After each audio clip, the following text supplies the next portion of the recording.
Viewer discretion is advised. My worst account of being a crime scene cleaner is when I was in my mid-20s. I used to do trauma scene cleanup work. I was basically in charge of a crew that would go in after homicides, suicides, unattended deaths, accidents, and well, all manner of deaths or accidents that would cause damage to building structures.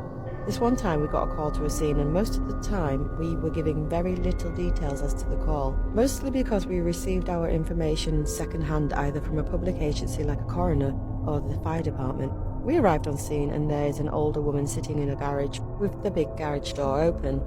She has a garage set up like a room with a sofa, TV, fridge and bed. Normally I would give the next of kin the option of showing us where the scene is or letting us know if there's anything of concern like a family heirloom or something valuable that we could pull out for them. She stopped me and said, "I don't want to go inside that house. There is evil inside that house."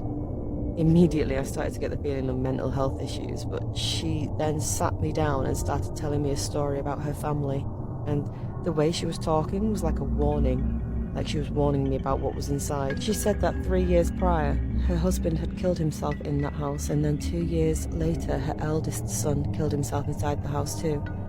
This time, it was her youngest son who had killed himself inside the house. She was telling me about the evil that lurks in the house and how she pleaded with her husband to move away from it. She told me that there was nothing in that house that she wanted, and after we were done, she was leaving and never coming back, and that a family friend was coming from up north to get her. When we entered the house, we were only wearing a part of our PPE, but we didn't don our masks yet as we'd heard that the death had been a stabbing. The smell inside the house was full of decay, like rotten meat, bitter and almost sweet. There were flies everywhere, but not from the room that the suicide occurred. That room, the son had cut his throat and wrote on the wall, then eventually collapsed. He also drank poison and there was a mixture of vomit and chemical ooze. We hurried up and did our cleaning work, and then got the heck out of there. That one will always stick with me, but I do have to wonder if there was some truth to what that woman was saying. What do you think?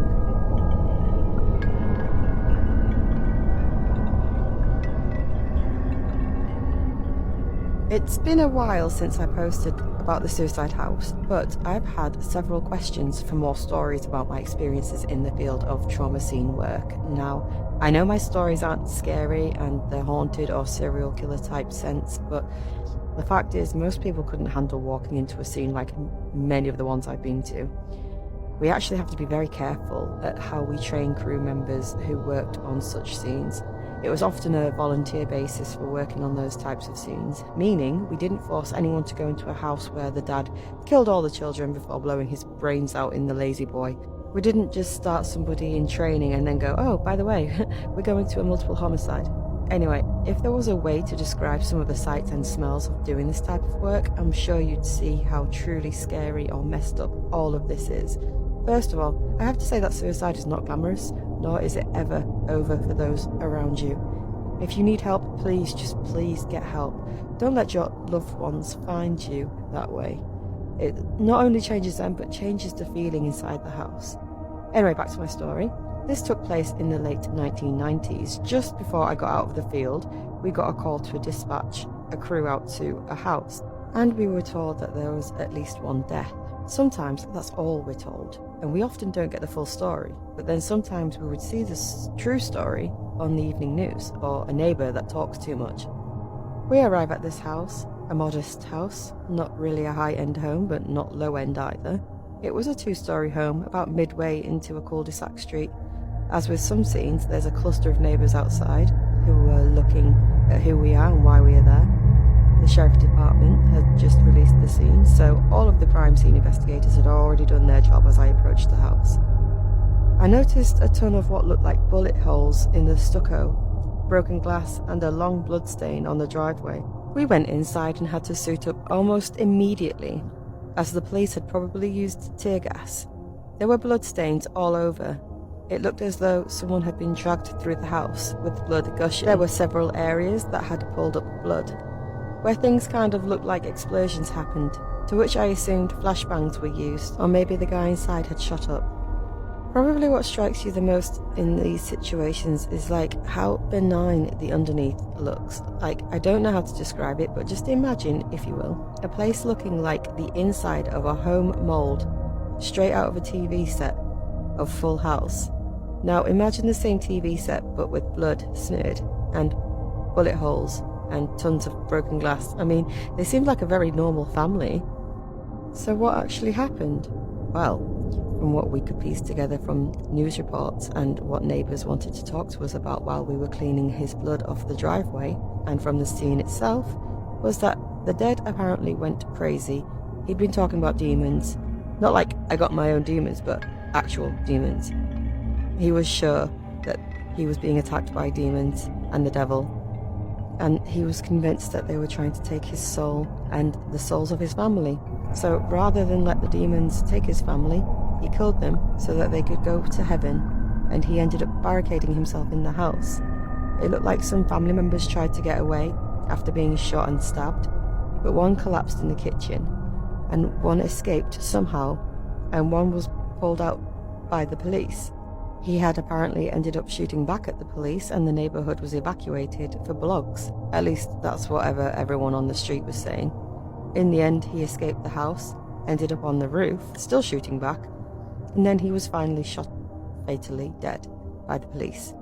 And then he fell from the roof, and that's his blood that we were cleaning from the driveway. He murdered his wife.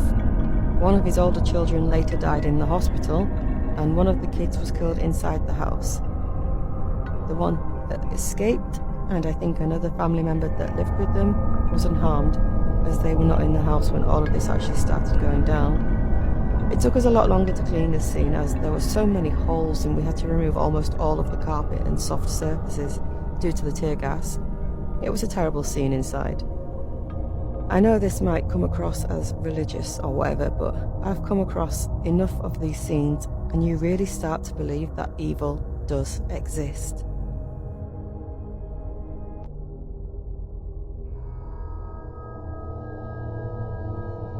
One of the worst crime scene stories that I remember was I heard a story from a guy who cleans up the bodies from people jumping in front of trains, and in this one case they found a body with no head, and they couldn't for the life of them find the rest of it. Apparently in the autopsy room they saw a tuft of hair coming out from where his head should have been, and that's when they realised that he hit the train head on, and apparently his head had caved into his chest right through his neck.